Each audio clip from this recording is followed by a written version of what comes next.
That was spectacular, inspirational. Thank you. I had so much fun. Anybody wants to go back, I'll give you the tour map. With that, Jeff, you're up. You're up. Okay, great.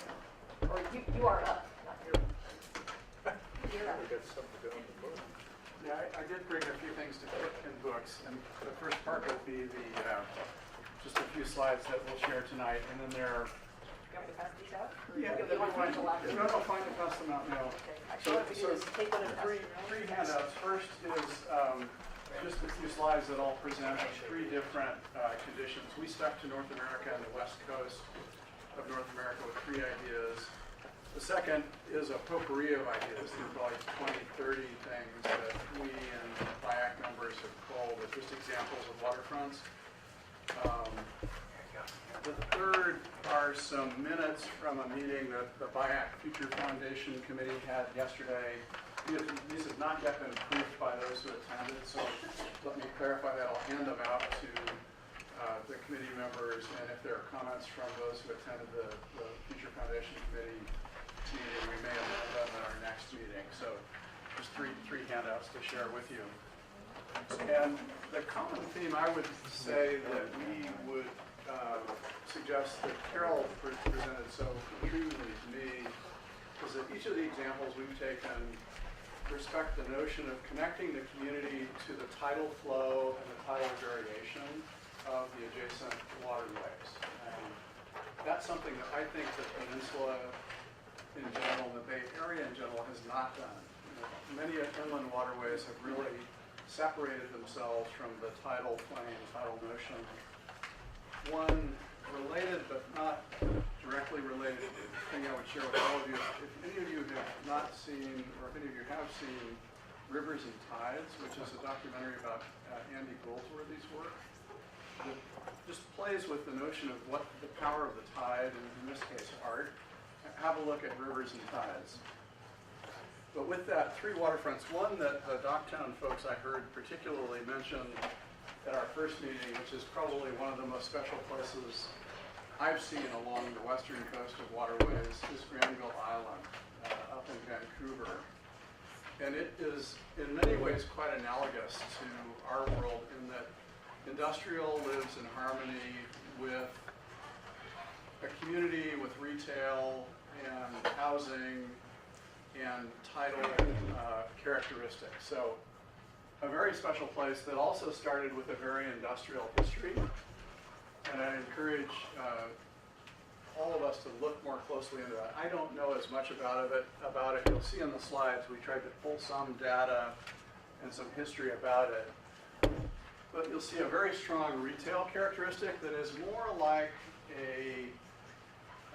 the ferry building in San Francisco, or what was recently created in San Jose. If any of you haven't yet seen San Pedro Square in downtown San Jose, it's a public market-based, local produce, local merchant-based type of feel that I think we need to look closely at whether that would conflict or enhance the downtown of Redwood City. I think one of the themes the BIAC Future Foundation talked a lot about is we don't want to detract in any way from downtown, rather reinforce the connection of the water to downtown, but find exciting mixed-use elements that reinforce the sense of place, that celebrate the water, that celebrate the connection of the city to the water. And so this is a large kind of communal building. Other characteristics that I would say that they did well in Granville Island is generally the architecture is unremarkable. It's eclectic, kind of in the sense of what Carol talked about in Amsterdam, eclectic, diverse, special, and its relationship to the water and the people being there really make the place. I think about it a little bit in the context of the Chicago World's Fair 100 plus years ago that Frederick Law Olmsted designed. It was a temporal setting in Chicago, and it was animated by electric boats, oddly enough. Minstrels, people moving through the space by very simple gestures that really created a sense of place and a special characteristic of environment. And again, also celebrates the industrial adjacencies, characteristics. There's a cement plant here at Granville Island, and it's a cool, to me, much of what is really special about Redwood City and about this part of the city is its connection to industry and to its history and heritage. So I'm not going to go through these slides. I'll let you have a look at them separately. We'll switch to the next. This, one of my colleagues suggested this one. It would not have occurred to me, but if you think about the context of, in the, I think it was 1940s or so, maybe 30s, this was a heavy industrial warehouse place in Monterey, and it's become what we all know as Cannery Row. And it had a very kind of rough and tumble industrial roots, but has become a spectacular destination for 4 million plus, I think, visitors per year here. I'm not suggesting we want or would expect that in Redwood City, but rather just that we celebrate the connection to the past, the industrial heritage, as well as what a special place it is, and its connection to the water. And it's different, it's on an edge. We have many more spectacular inland waterways and other characteristics, but I think the common theme is these are gathering places, these are places to celebrate a combination of uses. They can be retail, they could be office, they could be residential. Food and beverage came up in the context of our dialogue with the Future Foundation Committee, having a place to eat. The English folks who row would love to have a pub, a place to have a beer after a row in our group. Public access is also something common to all of these themes. We at BIAC tend to focus on what we call human-powered water sports, so we're paddlers and rowers primarily, stand-up paddle boards, a few different types of human-powered watercraft, but certainly welcome the adjacencies to the sailing and other parts of water point connections.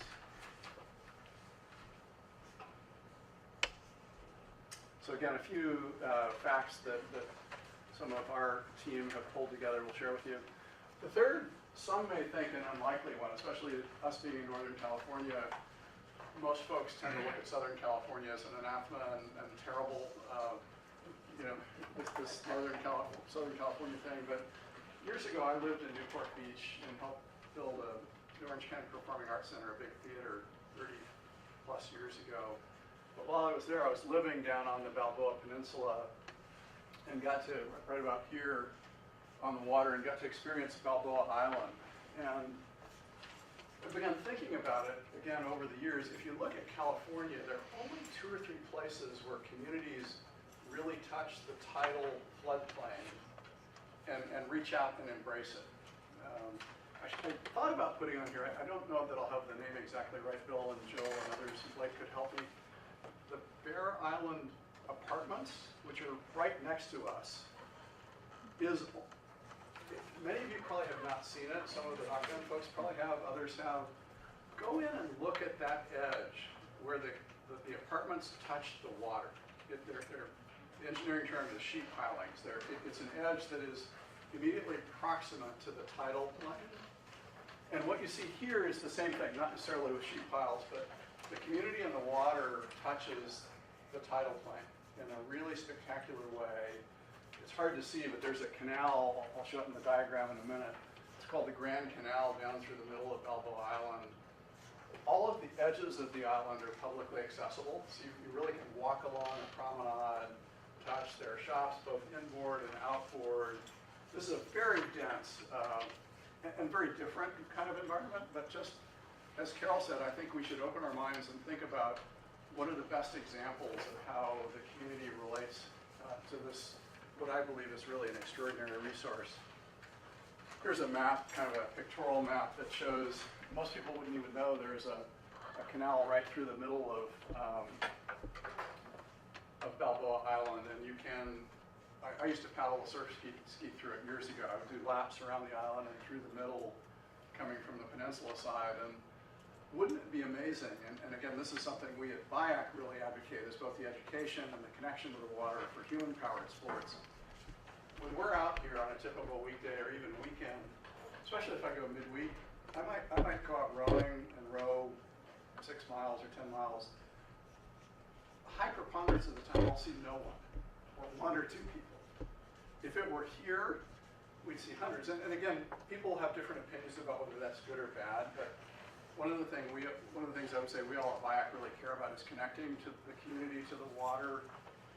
And we believe that a lot of good can come of that in a larger environmental context. Our mission includes environmental education and strong sense of caring about the environment. And my view, which isn't shared by everybody, and others though, I think the Future Foundation would argue that by making the people aware of what a beautiful resource we have, we're far more likely to protect and cherish that resource and support it in a larger context.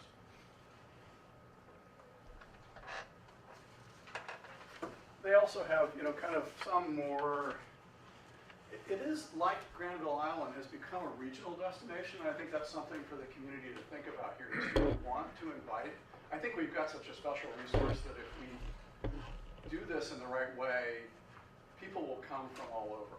Is that a good thing or a bad thing? I don't have a strong feeling about that. But we have the opportunity, if folks feel that that's the right thing, to invite and celebrate our special location. And I would argue that Redwood City has the most extraordinary location on the entire peninsula. I mean, we have, some of you know, we have access, the inland waterways that we have here, there are 30 or 40 miles of waterways that we as rowers and paddlers go out and experience that almost nobody knows about. It's the most magical place, I feel, in the Western U.S. And again, how we treat that remains to be seen.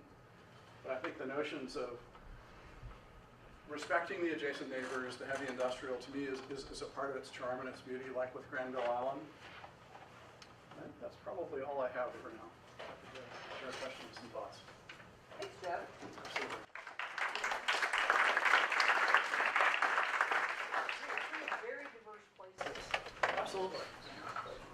Any initial comments, questions? Sean? Great presentation. Looking at Monterey and Bravo Island, places I've been to, I was in SoCal for a while, so tourism definitely comes to mind, as you alluded to. Haven't been to Granville Island and Vancouver. Do you have a feel that Redwood City could become a tourism attraction, or any thoughts in terms of that, in terms of trying to tie in some similarities or some nexuses there?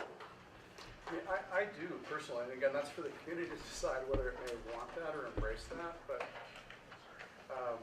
for some who don't know me, I had not been on the waterways in Redwood City before about 12 or 15 years ago, and I learned to row. And I've now rowed probably 3,000 or 4,000 miles through the waterways over the last 10 or 15 years. And again, for those of you who haven't yet experienced that or been out on the water, please do. It's so magical. It's, I would say, changed my life in a meaningful way. And so I've come to look at this area very differently. And to a person, some of you know, I've taken hundreds of people out on water tours in some of our launches at BIAC. And every single person I've taken out there has come back with a very different understanding of how our community relates to the water. And so, yeah, I think we've got a jewel that is beyond spectacular. I think what this group and the community is doing to think about this edge of the city in a new way. One of the things I didn't say explicitly, I'll say, is I've argued for years that all of the peninsula cities have turned their back on the bay. And it's tragic and sad. There were landfills that were, it was just ignored. And any other place in the world, whether it's Amsterdam or the East Coast, has cherished this adjacency and characteristic of relationship to the bay. So I personally think we have an opportunity to do something spectacular that can completely change the characteristic of this part of the city and its relationship to the entire region. So absolutely. Long answer to a short question. But a good point that you made, Jeff, is that really that it's up to the community to decide. That's a lot of the discussion and feedback that we'll hear is what's the vision? How do we see this resource being used over the long term? What I think I'll do is, because these are great presentations, I want to make sure that we stay on track. What we'll go ahead and do is go ahead and cue up Mike's presentation.